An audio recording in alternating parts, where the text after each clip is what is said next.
Okay, punta dito. So, maghanap tayo ng paparkingan, no?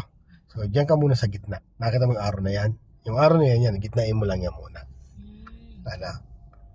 Tapos, habang naghahanap ka ng mapaparkingan, pag alam mo may paparking ka sa kaliwa, punta ka kaliwa. Kagaya nito, dito sa kanan, no? Yan, no?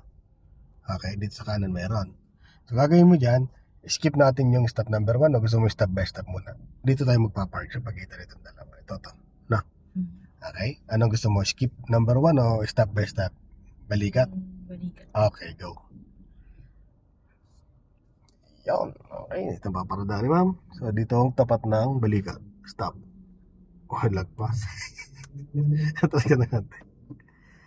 Yan dapat lang. Ano. Step number 2. Yan, drive pa rin yan. Nakalagay sa drive. Todo manibela. Papunta dun. Pupunta ka pa dun. Yun ang number 2 pa ganun. Oo, kasi ipoposisyon pa yung punta ng sakyan mo. Dito, align mo pa, di ba? Yung number 2. Huwag mong skip yung number 2. Sa 1, pwede kang mag-skip. Yung number 2, di pwede. Okay, punta ka muna doon. Yan, lapitan mo yung sakyan na yan.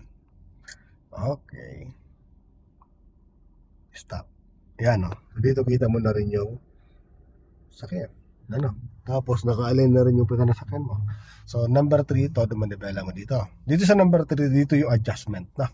So, pwedeng sumikip kasi yung kaliwa dyan o kanan. So, nakita mo yung guhit na yan? Ayun, yung tinuro ko, tinanayin kita kanina doon sa guhit na yan. So, kailangan magaling ka mag-trace. Lagyan mo sa reverse. Okay, atras. Yan. Yun, huh? Sundan mo lang yung guhit na yan. Tingin sa kaliwa. Tingnan mo yung guhit, nasasagasaan mo na ba? Pag nasasagasaan ng guhit, ibig sisip ka na dito. No? Yan, adjust mo siyempre yan. O, dito ka tumingin ka ulit dito. Balik. Tingnan masigip ka dyan. Okay, pagpantay na yan. O, gitna mo naman na pala. 1, and 2, atras ka na lang. No? Yun. Slow down. Okay. So, try ulit tayo mag-reverse na. Punta ka doon. So, smooth lang yung paglabas dito. So, para safe ang paglabas mo, kailangan nakalagpas lang yung balikat mo dito sa ano to. No?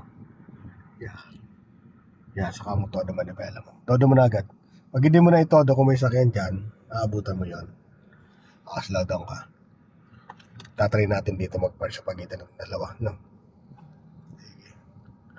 Sige. Yan, lapit ka muna sa kanya. Yes. Pag tapat ng side mirror mo dyan sa ilaw niya, todo mo na agad manipela mo. Okay. Tignan mo kung naka-align na. Okay na? Yan. Then, reverse.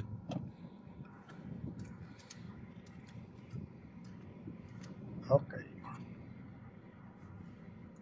Okay na, naka-reverse na. Yes, okay. Check mo both side, kaliwat kanan na side mirror. No? Nasikip niya sa kabila. Tingin dito. Eksakto lang, no? So, sige. Tapos, pag nakapasok ng pita ng sakyan mo, yung guhit naman, titignan mo. Mabagal lang dapat ang takbuhan mo. Okay, balik ulit yan. Hanggang pumantay lang katawan ng sakyan mo. Sige pa. Tumatras siya. Kunti pa. Okay, stop. Tignan manibela mo. Okay. Yan na ka na. Yan. No. Okay, sa labas tayo. Itong pillars mo, tingnan mo kung tapat na rin. Mas madali mo siya makita dito kung tapat na to. Lalo pag ganito, kotse sa kotse. No. Pag tapat na yan, todo manibela mo dito. Yes. No. And then reverse. Slant lang tayo at least 45 degree angle. Itong side, bantayan mo to, slant lang natin. Nakita mong ilaw nung isa, itong nasa likod mo. Yan, lagpasan mo lang. Lagpasan mo pa. Stop. Gitna mo naman na bela mo. 1, 2. Then, dito ng focus mo, step number 3, yung gulong ilapit mo doon sa guhit na yan. Ito, no? Lapit mo yung gulong mo dyan. Lapit na. Todo manibela mo dyan. Todo mo na agad. Pag di mo na itodo ka agad dyan, so dito ka sisikip. Sige, atras. Pantay na. Gitna manibela mo na. Yun. Ayan, ganyan. Kailangan pantay lagi yan. Hindi ka na magkasdate. Pag mga ganyan pa bulusok, wala na. alalay ka na agad sa brake. Yan. Meron niyang pakaliwa, signal ka ng kaliwa. Dito na ba tayo? Slow down ka lang ha. Yan. Okay. Slow down ka. Dito ka muna pumusisyon. Huwag ka muna pupunta doon. Yan, stop na muna. Yan, huwag ka muna kukuha doon. Yan, alalay ka. Sige, baba. Hanggang tumapat yung balikat mo dyan. Okay, stop. Dito ka tumigil. Stop ka muna. Okay. Makapit ka na dyan manipela mo. Kasi papunta naman siya dyan eh. Okay. Yan, diretso. Yan. Gagawin mo doon, posisyon muna ma'am. Huwag mong ugaliin yung laging pa-shortcut. Okay? Hanggang tumapat lang yung balikat mo sa kanto, saka doon ka uminto.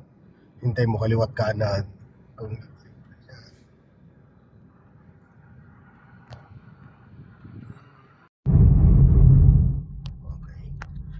So, mag-change ka ng lane. Kasi wala na dito ang lane. No? Yan, no? Pasok ka sa kabilang lane. Tingin mo sa side mirror. Yan. So, alalay ka lang. So, intersection yan, ano? So, sa intersection naman, huwag yung dire-diretsong libang kagad. So, diretso tayo naman ma. So, puposisyon ka muna dito. Stop ka muna. Yung kailangan makita muna yung galaw ng sakyan dito. Saka yun dito, ano? So, push ka pa ng konti kasi medyo, ano tayo. Yan. Okay, stop muna. Titignan mo kung gaano ka-aggressive yung mga sakyan nang gagaling dito. Okay? So, hanggang di mo sila kita, so push ka pa ng konti lang. Stop. Yan. Okay? So, ganyan, no? So, mababasa mo na yung galaw nila. Kasi, dito, tingin ka rin dito. Okay? Pag tingin mo dito sa kanan, sa kaliwa, tingin ka rin dito sa taas. Okay? Tapos, yung mga signal nito, kagaya nito, kung saan sa pupunta. Yan. Huwag ka muna sasabay sa kanila. No? Okay? So, lagay mo sa drive. Position tayo. After nung truck, pwede na tayo. Ayan, gapang ka. Tingin ka dito na, stop muna. Okay, wala. Go. Okay. Diretso ka na. Focus ka naman dyan. Yun. Basta wag ka lang diretso talaga sa intersection na. Titingin mo na kaliwat kanan para safe.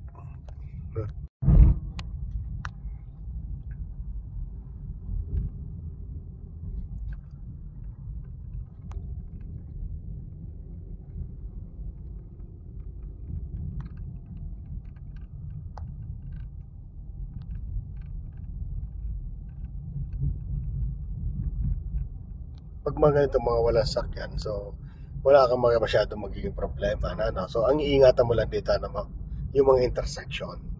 Ganito, may mga mabilis na mga motor na minsan hindi nila alam paano gamitin yung kalsada, may diretso sila, no? Yun ang mga iingatan mo lang, ano? Tapos syempre yung kasalubong mo, titignan mo yung galaw nila. Tapos yung pag-change ng lane mo, so kailangan tama, no? Hindi basta-basta ikaw mag-change ng lane. So, procedure doon, tingin mo sa side mirror bago mag-change ng lane. Okay, signal muna lagi. Yan. So, ngayon naman, na-maintain mo na yung position mo sa kalsada. So,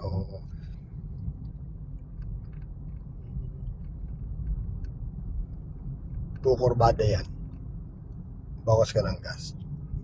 So, okay, gas ka ulit.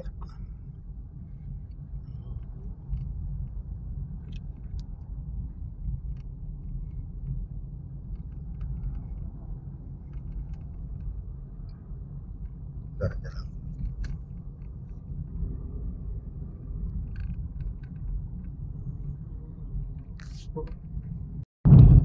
Nakatulog niya, no?